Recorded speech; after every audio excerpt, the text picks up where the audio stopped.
তো হ্যালো, অনেক দিন ঘোরাফেরার পর আজকে আবারও একটা লং ভিডিও নিয়ে চলে এলাম। বেশ কিছুদিন ভালোভাবে রেস্ট করার পর ভিডিওর দিকে একটু ধ্যান দিলাম। বাড়ির সব কাজ ছেড়ে চলে এলাম ব্যাংকে একটু কাজ ছিল, আর এখানে অনেক ভিড় ছিল, তাই আমি বসে বসে অপেক্ষা করছিলাম আর দেখছিলাম যে কখন ভিড়টা কমবে। আর এরই মধ্যে আমি কয়েকদিন আমাদের দেশে না থাকায় আমাদের গাছপালা প্রকৃতি সব কিছু চেঞ্জ হওয়া শুরু করে দিয়েছে। আমরা যখন ঘুরতে যাই তখন এই গাছগুলোর সব পাতা ঝরে গিয়েছিল আর দেখে মনে হচ্ছিল গাছগুলো মরে গেছে। এসে দেখি গাছ ভর্তি পাতা গজিয়েছে আর অনেক ফুলও ফুটে আছে। আর এই সজনে গাছগুলোতে অনেক সজনেও ধরেছে। আমরা যখন ঘুরতে গিয়েছিলাম তখন দেখেছিলাম এই সজনে গাছগুলো পুরো সাদা হয়েছিল ফুলে, আর যাওয়ার আগের দিন সজনে ফুলের রেসিপি বানিয়ে খেয়ে গিয়েছিলাম। বাড়িতে থাকলে বছরের পর বছর কেটে গেলেও কোনো চেঞ্জেস দেখা যায় না, কিন্তু বাড়ি ছেড়ে কিছুদিন থাকলেই মনে হয় প্রকৃতি সব চেঞ্জ হয়ে গেছে। তো আজকে শেয়ার করব আমরা কোথায় কোথায় ঘুরতে গিয়েছিলাম। প্রথমে আমরা গয়াতে ঘুরতে গিয়েছিলাম। গয়াতে 2 দিন ছিলাম, আর গয়া ঘোরার পর চলে এসেছিলাম প্রয়াগরাজে গঙ্গা, যমুনা আর সরস্বতী নদীর মিলন। এটা কুম্ভ মেলা নামেও পরিচিত। এখানে আমরা 1 দিন ছিলাম মাত্র। প্রয়াগরাজ ঘোরার পর আমরা চলে গিয়েছিলাম চিত্রকূট পর্বতে, যেখানে প্রভু শ্রী রামচন্দ্র, সীতা মা আর লক্ষণ বনবাসে থাকতেন। শ্রী রামচন্দ্রের বনবাসের গুহা দর্শন করার পর আমরা চলে গিয়েছিলাম যেখানে ব্রহ্মা, বিষ্ণু আর মহেশ্বর শিশু অবস্থায় বড় হয়েছিলেন সেই বাড়িটা। এটা এখন মন্দির হয়ে গেছে, আর এই মন্দিরের মূর্তিগুলো ভীষণই সুন্দর ছিল। তারপর আমরা চলে গিয়েছিলাম সীতা মায়ের বাবার বাড়ি, যেখানে সীতা মা জন্মগ্রহণ করেছিলেন আর বড় হয়ে উঠেছিলেন সেই জায়গায়। চিত্রকূট পর্বতের পুরো এরিয়াটা 2 দিন ভালো করে ঘুরে নিয়ে বৃন্দাবন যাওয়ার পথে আগ্রা তাজমহল ক্রস করে যাচ্ছিলাম, তাই নেমে একটু ঘুরে দেখলাম। তারপর চলে গিয়েছিলাম বৃন্দাবনে আমরা 3 দিন ছিলাম হোলিতে। সেখানে আমরা গিয়েছিলাম প্রেম মন্দির, আর বৃন্দাবনের মধ্যে প্রেম মন্দিরটাই সব থেকে বড় মন্দির।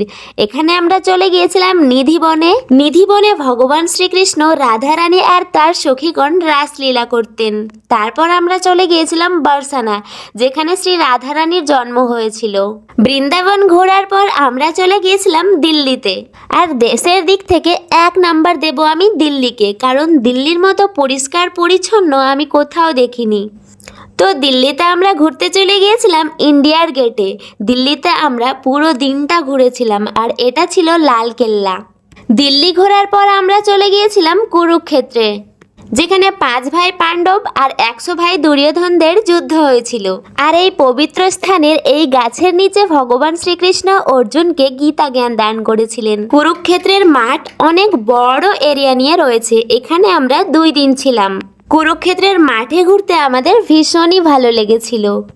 কুরুক্ষেত্রে 2টো বিশাল বড় বড় সরোবর ছিল, আর এই সরোবরগুলোতে অনেক বড় বড় মাছও ছিল। তারপর কুরুক্ষেত্র ঘোরার পর আমরা চলে গিয়েছিলাম হরিদ্বারে। পাহাড়ের অনেক উঁচুতে এই মন্দিরটা, আমরা পায়ে হেঁটেই এসছি এখানে। এটা মা মনসার মন্দির, আর এই মন্দিরটা ভীষণই জাগ্রত। হরিদ্বারের এই মন্দিরে আসলে খুব কষ্ট করতে হয়। মনসা মায়ের মন্দির থেকে নামার সময় শখ করে আমরা এই লিফটগুলোতে চেপেছিলাম, আর এখানে চাপতে আমার খুব ভয় লাগছিল। নিচের দিকে তাকাচ্ছিলাম তো ঘর বাড়িগুলো ছোট ছোট দেখা যাচ্ছিল, বিন্দুর মতো।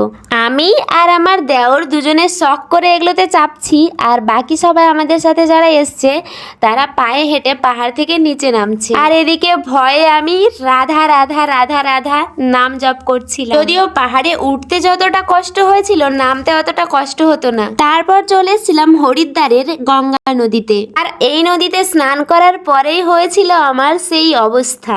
এই নদীর জলে যতটা পর্যন্ত ভিজছে ততটা মনে হচ্ছে বরফের মধ্যে ডুবছি, এতটাই ঠান্ডা ছিল এখানকার জল। আর আমার মনে হয়েছিল হরিদ্বারের প্রত্যেকটা মানুষ ভীষণ পয়সাওয়ালা বড় লোক।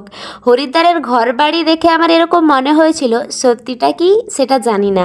হরিদ্বারে আমরা 2 দিন ছিলাম, আর হরিদ্বার ঘোরার পর আমরা চলে গিয়েছিলাম এই জায়গাটাই। জানি না এই জায়গাটার নাম কি, আর জানার চেষ্টাও করিনি, কারণ আমার ভীষণ সর্দি আর জ্বর হয়েছিল। এখানে ছিলেন একজন ফিল্ম স্টার, সবাই এনার ভিডিও করছিল। এনাকে আমি টিভিতে দেখেছি, কিন্তু এনার নাম জানি না। আর এখানে ছিল একটা কুণ্ড। এই কুণ্ডর চারপাশে সবাই পরিক্রমা করছিল, জানি না এটার মাহাত্ম্যটা কি।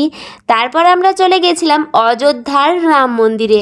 এটা ছিল অযোধ্যার অন্য রাম মন্দির, আরও অযোধ্যার সবথেকে বড় যেটা রাম মন্দির সেটার সামনে আমরা দাঁড়িয়েছিলাম। আর মন্দিরের ভেতরে মোবাইল অ্যালাউ ছিল না, তাই বাইরে থেকে ভিডিও করে নিয়েছিলাম একটু। তারপর অযোধ্যায় ঘোরার পর আমরা চলে গিয়েছিলাম কাশীতে, আর এটা ছিল কাশীর গঙ্গা নদী। কাশীর গঙ্গা নদীতে স্নান করে আমার শরীর অনেক ভালো হয়ে গেছিল। তো সবশেষে আমরা ঘুরেছিলাম কাশীতে আর বেনারসে। আজকের ভিডিও এই পর্যন্ত, দেখা হবে নেক্সট ভিডিওতে।